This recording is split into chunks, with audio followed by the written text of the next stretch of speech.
uma manhã de domingo. Quero convidá-los a sentar-se, fiquem à vontade. Um tempo de palavra agora, né? Nós já cantamos, adoramos, nosso louvor já chegou aos céus, eu tenho certeza disso. E agora tem algo do céu sendo derramado sobre a nossa vida, uma palavra de Deus para o nosso coração, para nós sermos edificados, fortalecidos e abençoados, né? Eu acredito que Jesus está próximo de vir buscar a sua igreja. Eu creio que tudo está aí se cumprindo. Quem conhece a Bíblia não se apavora, mas tenha certeza que tudo está chegando ao fim, para que a igreja esteja com Ele para toda a eternidade. Amém? Tudo está aí se cumprindo. A Bíblia é atual mesmo, né? Ela é tremenda, diferente de qualquer outra literatura. A Bíblia, ela é atual e ela vai se revelando a nós como uma luz, né? Que clareia pelo Espírito Santo, e a gente vai entendendo todo um processo que o mundo vive, que já está na Bíblia Sagrada para nos atualizar. Quero desejar boas-vindas a todos vocês. Você que está aqui pela primeira vez, seja bem-vindo. Você que já tem vindo por algumas outras vezes, que bom que você voltou. E a toda a família CPI, Deus abençoe, estamos juntos mais uma vez. A você que nos acompanha pelo campus online, mais um domingo de manhã, estamos pertos, mesmo estando distantes. É a tecnologia, né, que nos aproxima, e eu louvo a Deus por podermos estar juntos cultuando a Ele. Nós estamos na série Escolhas. Domingo passado nós falamos sobre a escolha necessária. Jesus disse para Marta, ela escolheu algo necessário, que é a boa parte, e essa não lhe será tirada. Hoje nós vamos falar sobre a escolha eterna, escolha eterna. Então abra a sua Bíblia comigo no Evangelho que escreveu Mateus, capítulo 27, e a partir do versículo 39.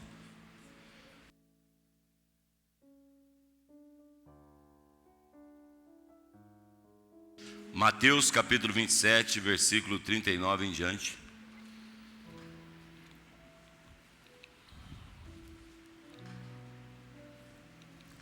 Gostoso, né? Ouvir o barulhinho das folhas da Bíblia. Estamos no primeiro Evangelho, versículo 39 do capítulo 27. Vai falar sobre a crucificação de Jesus, porque hoje também nós estamos aqui celebrando a comunhão, a ceia do Senhor, não como um ritual, mas um memorial daquilo que Ele nos ordenou, né? Para realizarmos até a sua vinda.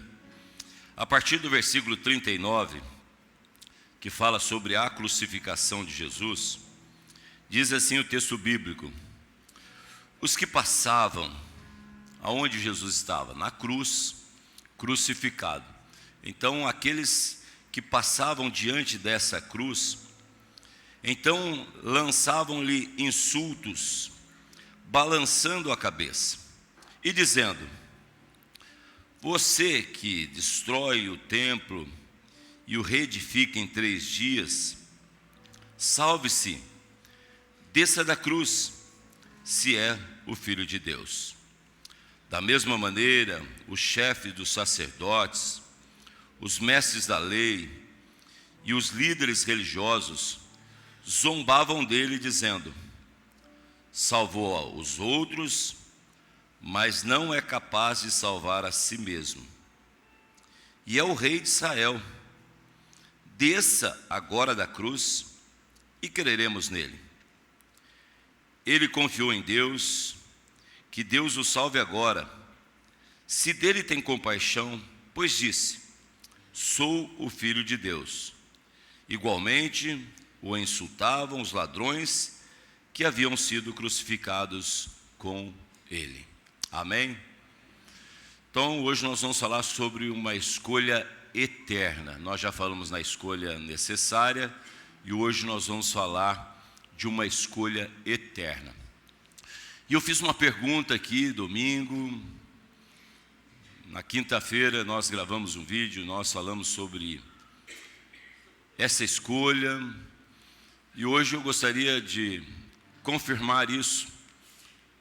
Se Jesus, como nós lemos, que foi insultado ali naquela cruz, tivesse descido dela, aonde eu e você estaríamos hoje, qual seria o nosso destino final? Aonde passaríamos a eternidade se Jesus tivesse descido daquela cruz? Para um pouquinho, reflita um pouquinho. Aonde você estaria? Qual seria o seu destino? Qual seria o meu destino final? Então nós vamos entrar agora para o cenário dessa escolha que Jesus fez. O cenário de uma decisão. Se ele não desceu da cruz, e isso talvez pareça algo normal, nós precisamos entrar no cenário dessa escolha. Por quê?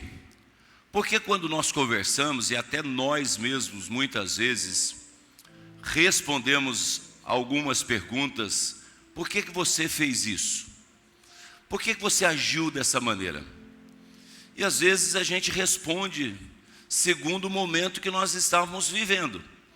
Exemplo: por que você fez isso?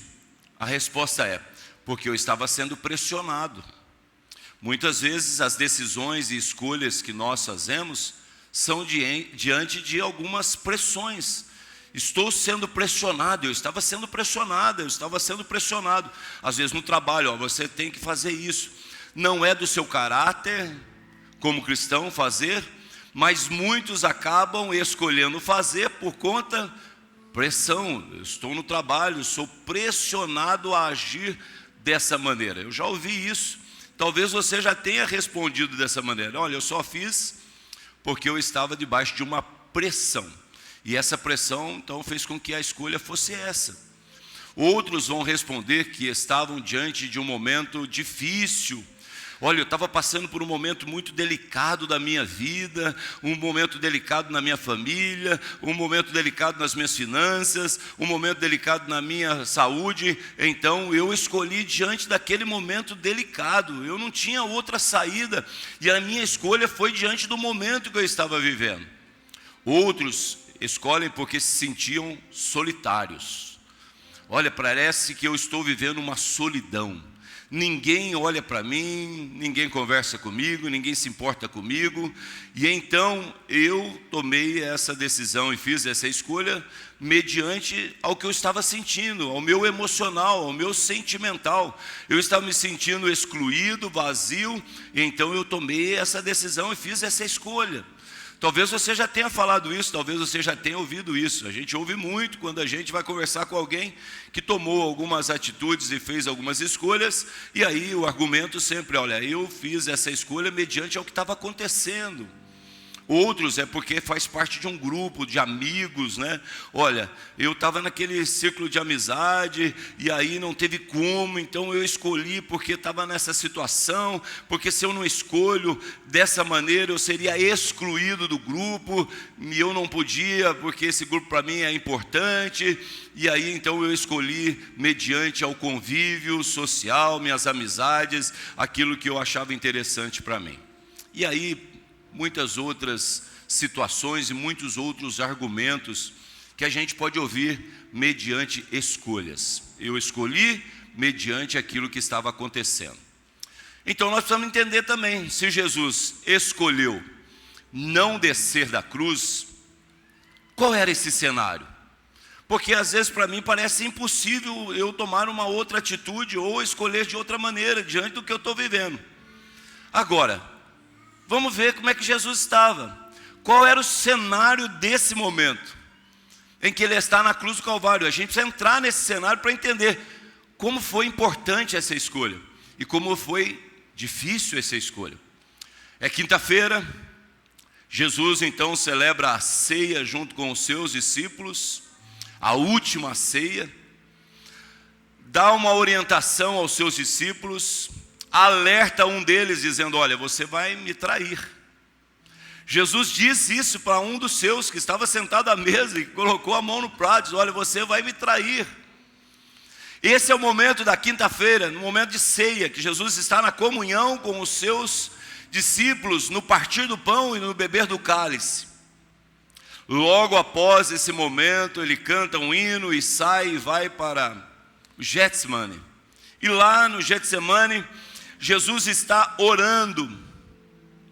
E ali, então, naquele momento de aflição em que Jesus está orando, sabendo aquilo que ele passaria, ele diz ao Pai: Pai, se possível, passa de mim esse cálice, mas que não seja feita a minha vontade, mas a tua vontade.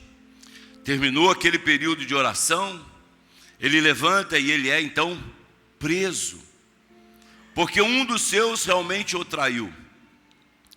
E ele é levado ao Sinédrio, e lá no Sinédrio, na sexta-feira, ele é julgado. Um julgamento totalmente parcial e injusto. Esse é o ambiente que Jesus está.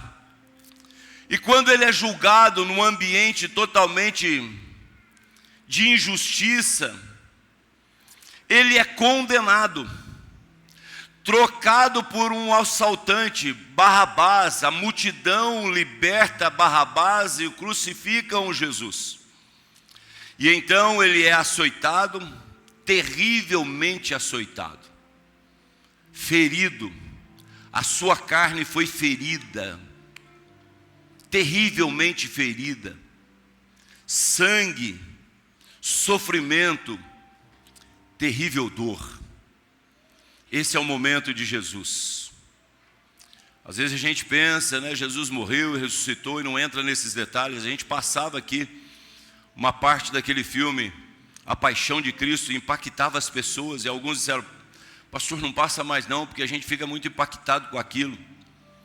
Porque a gente tem às vezes uma ideia de uma ressurreição que não houve sacrifício, porque Ele é o Deus que se fez homem, habitou entre nós, mas Jesus sofreu. Ele estava aqui também como homem, nascido de uma mulher, gerado pelo Espírito Santo. E esse Jesus então é açoitado, é ferido, sangra, perde sangue, fica debilitado o seu corpo. Ele então está ali naquele sofrimento, tem que carregar a sua cruz ainda ao Gólgota, lugar do caveira, da morte, onde ele seria ali crucificado. A gente precisa entrar nesse cenário como crentes para entender o plano de Deus e o que Cristo fez por nós, irmãos. Porque para mim e para você hoje estar sentado aqui, para que eu e você estivéssemos sentados aqui, hoje celebrando, glorificando, daqui a pouquinho em memória, participando desse ato da morte e da ressurreição, para que eu e você estivéssemos aqui, teve todo um processo que esse Deus que se fez homem, Ele passou por mim e por você. A gente precisa entrar nesse cenário para entender como foi difícil a escolha que Ele fez por mim e por você, diante do cenário que humanamente Ele estava ali levando sobre si as nossas culpas e os nossos pecados. Então Jesus está ali, chega o momento em que Ele recebe a coroa de espinho, como se fosse o rei dos judeus, e Ele é crucificado naquele madeiro. A cruz é levantada e Jesus está nesse cenário. Passam por ele, como nós lemos, escribas, chacoalham a cabeça, diz assim: se esse aí fosse quem ele diz ser, se realmente ele fosse o Filho de Deus que ele diz ser, ele não aceitaria estar nessa condição. Sacerdotes dizem: olha, se você realmente é o Filho de Deus, desça daí, salve-se. O que está fazendo nessa cruz, sendo humilhado, injuriado? Desce daí. Outros que estavam sendo crucificados ao lado direito e esquerdo, os ladrões, e o texto diz que parte do dia os dois, não apenas um, mas os dois, diziam: olha, se tu és realmente o Filho de Deus, desce daí, salva a ti, salva a nós também. O que você está fazendo aí?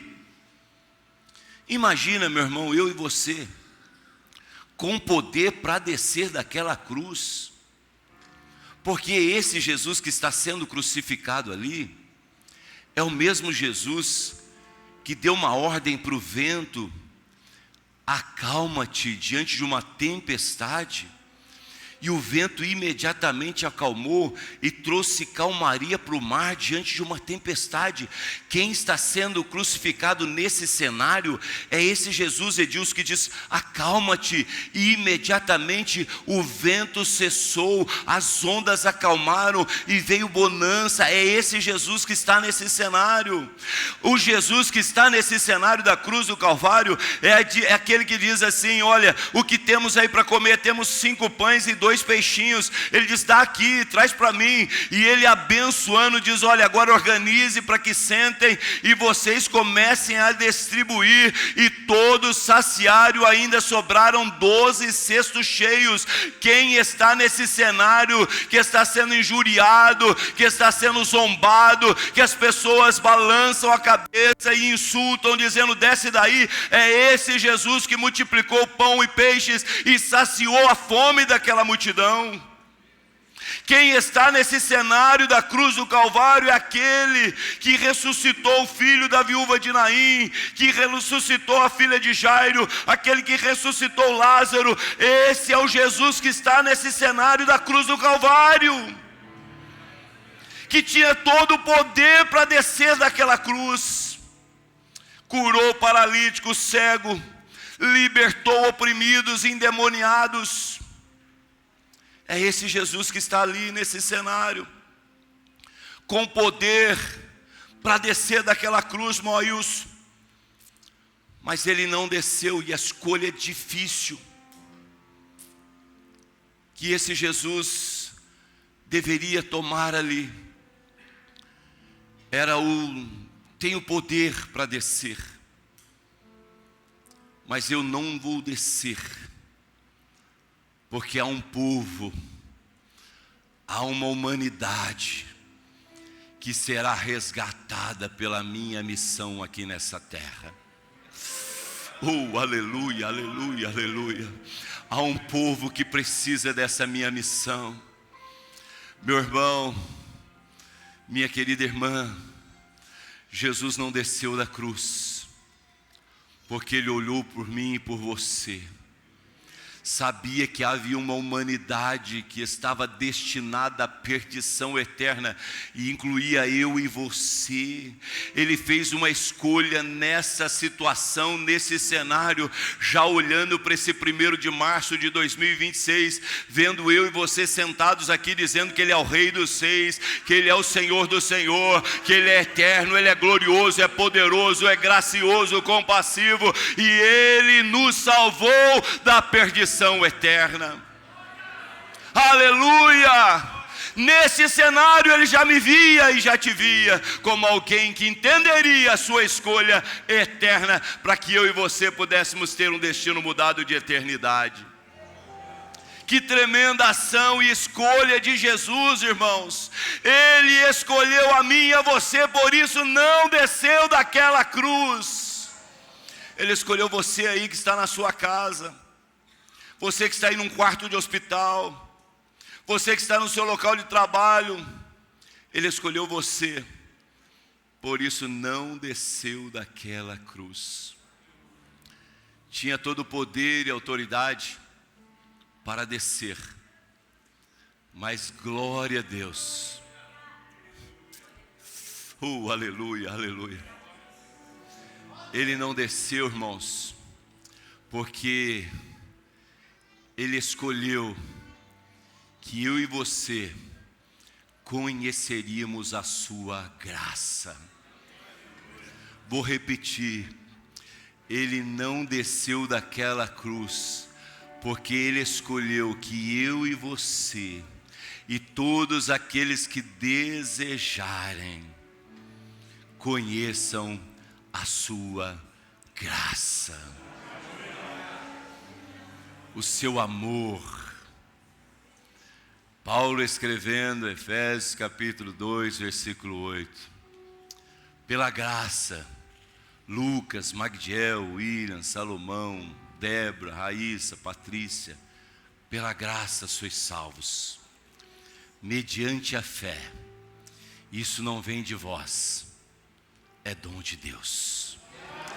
E esse dom foi manifestado na cruz do Calvário, na escolha que Ele fez para que eu e você pudéssemos hoje conhecer essa graça, apóstolo Paulo. Porque se ele tivesse descido daquela cruz, hoje eu e você não teríamos condições de conhecer a sua graça, mas glória a Deus que nesse cenário em que ele poderia ter descido, porque uma ordem, legiões de anjos tirariam ele daquele lugar, mas ele não desceu para que usara, para que eu e você tivéssemos o conhecimento desta graça. Eu não merecia, eu não fiz nada, quem fez tudo foi ele. Quem padeceu naquele Calvário foi ele, porque ele permitiu que eu e você conhecêssemos essa graça gloriosa para a vida eterna. Aleluia!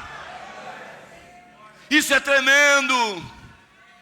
Ele nos permitiu conhecer a sua graça, irmãos, num estado miserável que a humanidade se encontrava.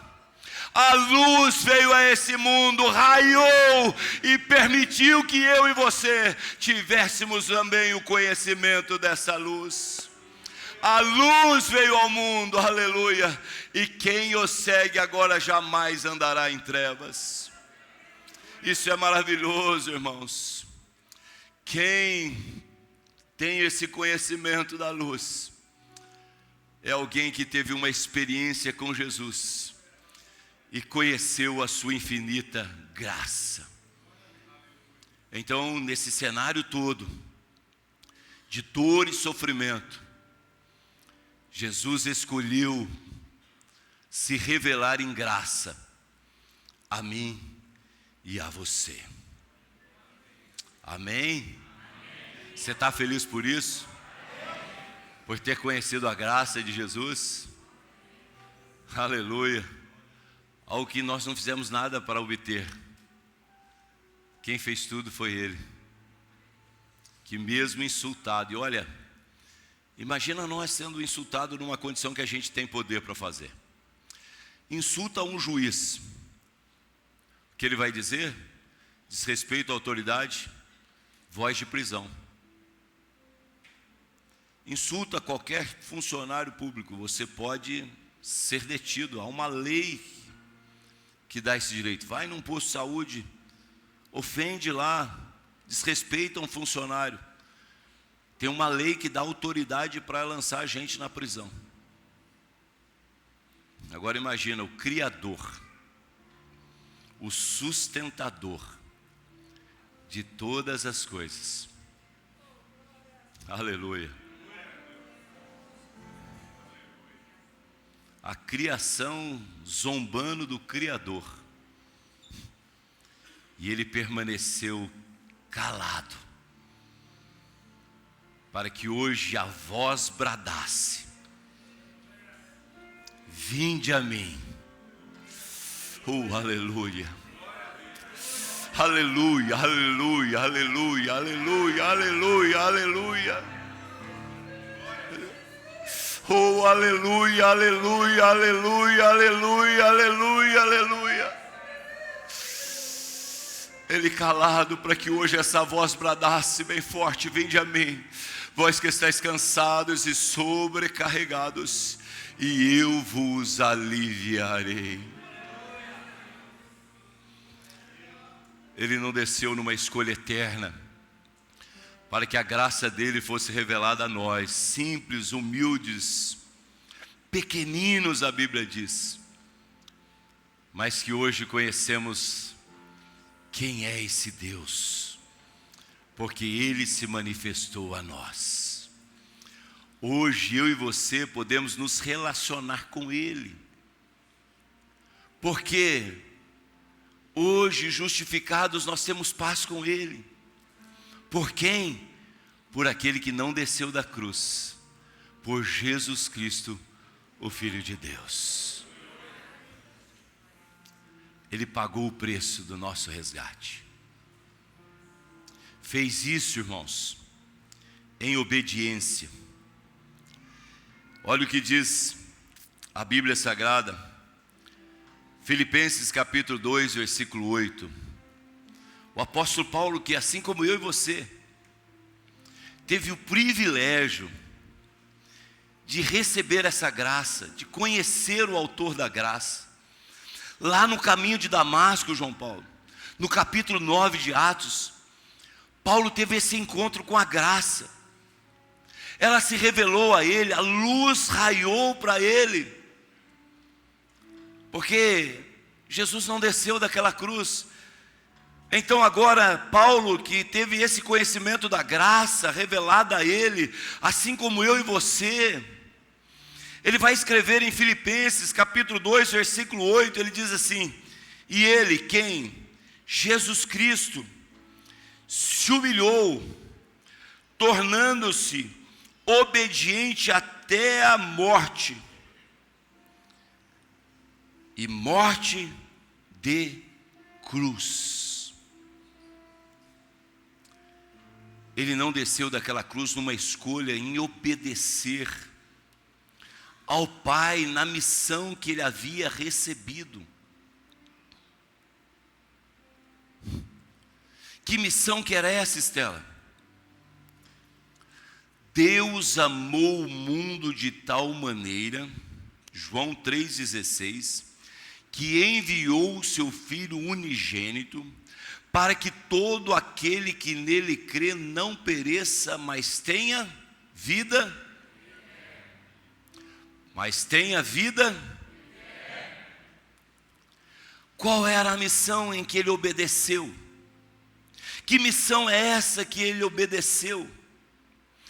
Deus, o Pai, em que Cristo estava participando, porque sem ele nada do que se fez seria ou teria acontecido. Antes da criação, Deus já estabeleceu um meio de salvação para a humanidade. Qual era esse meio? Jesus Cristo, o Filho unigênito do Pai. Antes da criação, Deus já havia estabelecido uma missão. E qual é essa missão? A redenção eterna da humanidade. Vou repetir. Jesus obedeceu o quê? Jesus obedeceu ao Pai, que estabeleceu uma missão. Que missão que é essa que o Pai estabeleceu para que ele cumprisse aqui na terra? A redenção eterna da humanidade. Vou repetir, alguns já entenderam, porque nós fazemos parte disso. A missão que Jesus Cristo veio cumprir foi uma missão em que ele obedeceu até a morte, morte de cruz, e a Bíblia diz, morte não apenas uma morte, mas a morte de cruz, porque na morte de cruz ele se fez maldito. Essa missão, qual era? A redenção eterna da humanidade. Não era uma redenção parcial, que tinha data de validade, não. Essa missão, aleluia, essa missão de Jesus conforta o meu coração. Porque eu já perdi meu pai e perdi minha mãe. E pensa em pai e mãe que foram presentes, cuidadosos, zelosos, amorosos, entregavam tudo para os filhos.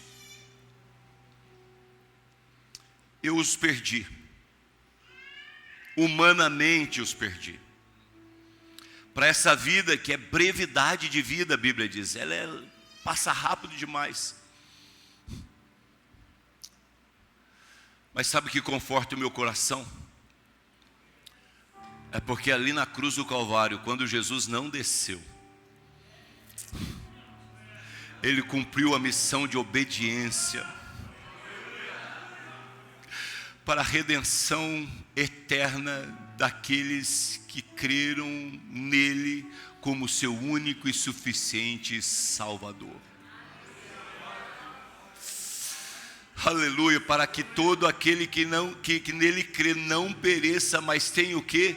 Vida eterna, ou seja, redenção eterna. Então meu coração se alegra, mesmo diante da ausência física, da saudade de um abraço, de um cheiro de um perfume, de um carinho da comida, de estar sentado na mesa, de deitar na cama juntos. O que conforta e consola meu coração é que Jesus lá na cruz do Calvário, Ele não desceu, cumprindo em obediência a missão, para que eles pudessem se tornar eternos, aleluia, recebendo um corpo glorificado e habitando com Ele por toda a eternidade, aleluia.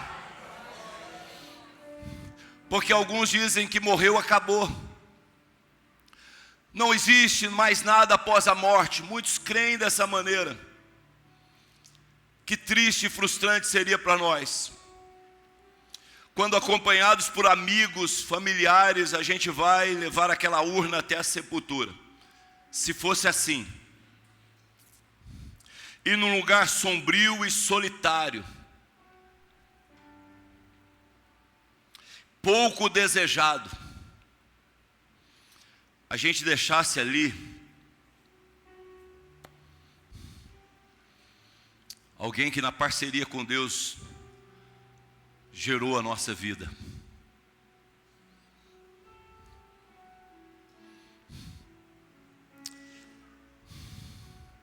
Mas o que conforta o nosso coração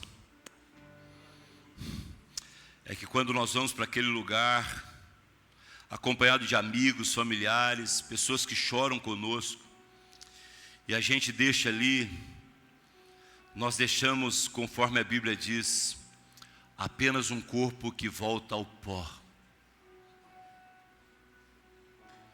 Mas pela obediência da missão de Jesus na cruz do Calvário, o Espírito volta a Deus que o deu. Isso conforta o nosso coração, porque ali é pó mesmo, da onde o homem foi formado. Mas aquele que é o autor da vida recebe o Espírito, e esse Espírito passa a ser eterno, não mais num corpo corruptível, que envelhece e sucumbe diante da morte física, mas agora na ressurreição dos santos, no dia em que Ele vier buscar a sua igreja, ressuscitarão para a eternidade num corpo glorificado tal qual de Cristo. A missão da obediência, da redenção daqueles que creem em Jesus como seu Salvador. Terceira coisa, para a gente finalizar, e pode já subir o Ministério de Louvor, é que nessa escolha, nesse ambiente, nesse cenário em que Jesus está, Ele está ali porque Ele nos ama. Vou repetir, Jesus está ali porque Ele nos ama. Não apenas nos amou, mas Ele nos ama. Ele nos ama, irmãos. Imagina agora no cenário dele crucificado ali, todo ferido, sangrando, coroa de espinho, debilitado naquela cruz, todo esticado os seus nervos.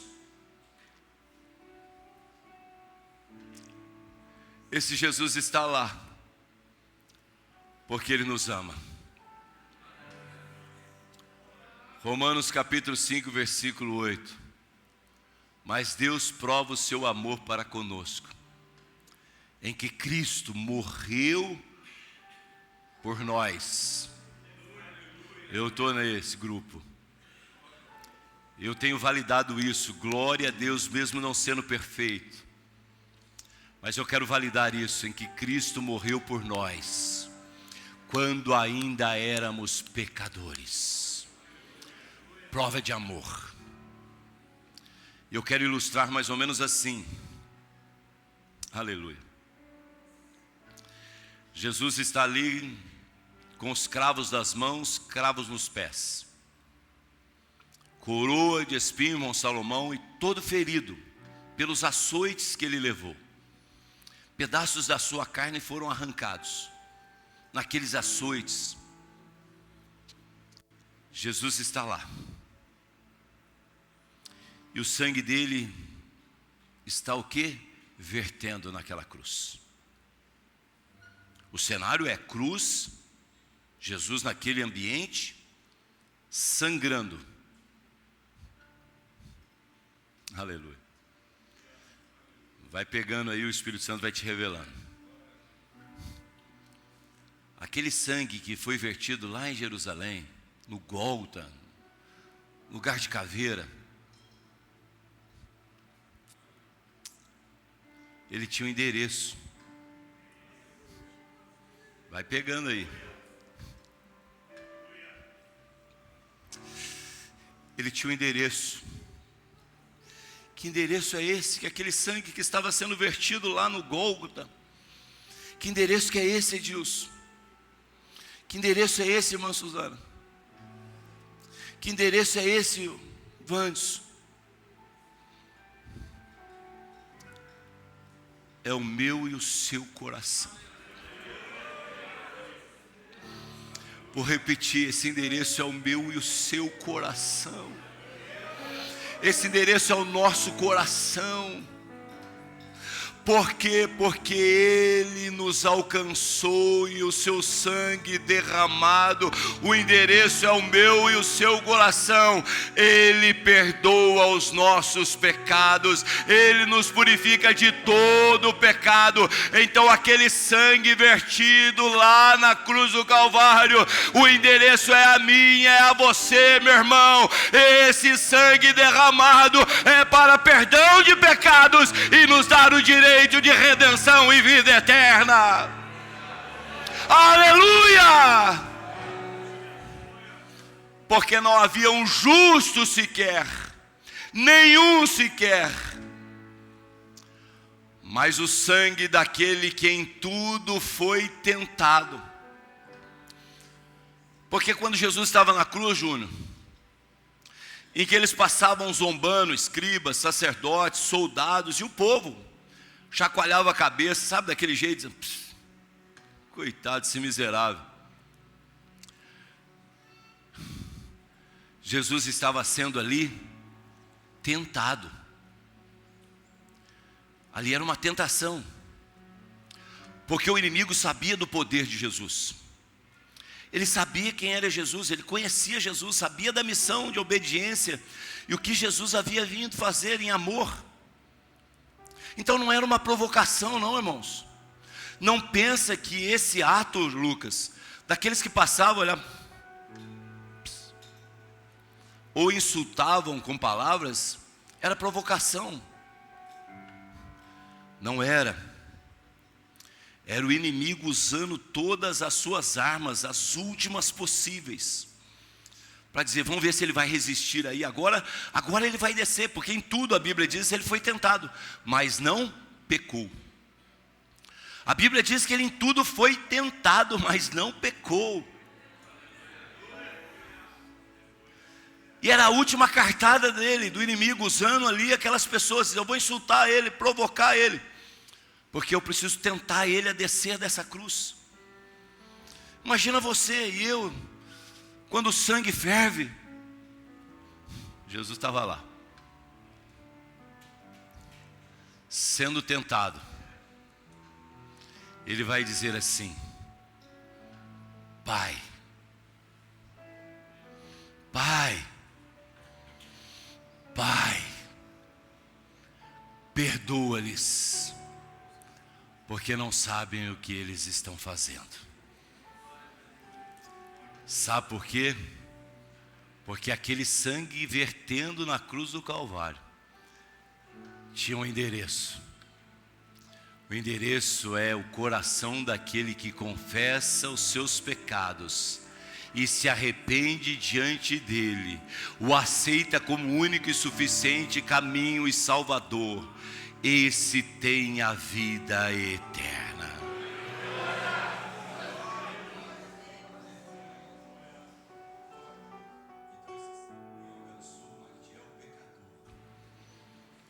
e alcançou você também. E para aqueles que agora estão em Cristo Jesus, que fez uma escolha eterna por mim e por você, para que nós se tornássemos eternos. Aleluia. Você imaginou isso? Em Cristo Jesus nós somos eternos. Mas a gente não vai morrer nesse corpo corruptível. Mas receberemos dele um corpo glorificado, eterno, irmãos. Sabe por quê? Porque aquele sangue que foi derramado alcançou o meu e o seu coração.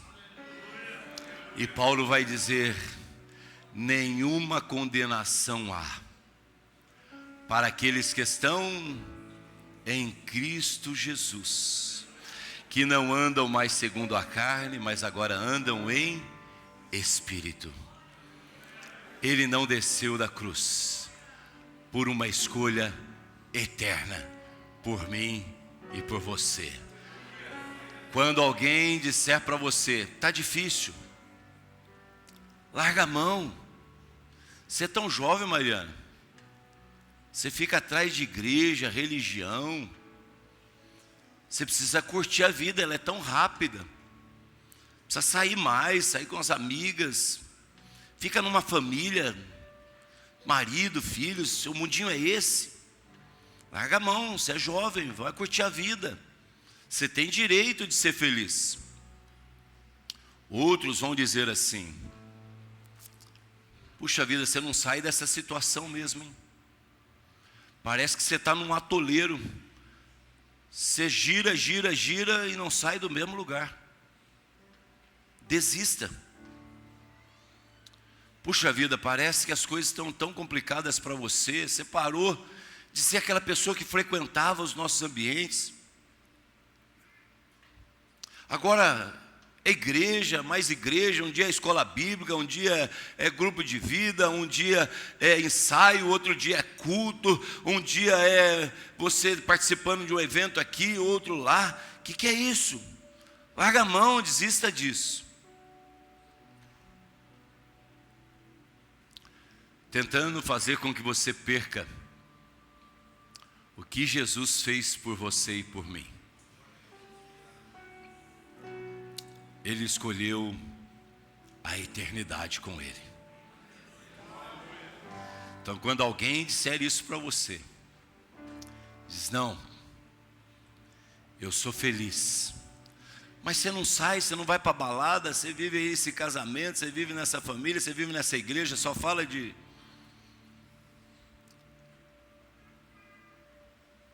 Eu não vou mudar. Sabe por quê? Eu não vou desistir, independente do momento em que eu estou vivendo, porque esse momento não define quem eu sou. Quem me define é aquele que não desceu da cruz numa escolha eterna por mim. E é com Ele que eu quero estar na eternidade. E disso eu não abro mão. O céu é o meu destino. Que a resposta seja essa de alguém com convicção de que a escolha de Jesus, por não descer daquela cruz, uma escolha eterna, verdadeiramente tem sentido na minha vida, porque a esperança minha está viva de um dia estar com Ele na eternidade. Deus os abençoe em nome de Jesus.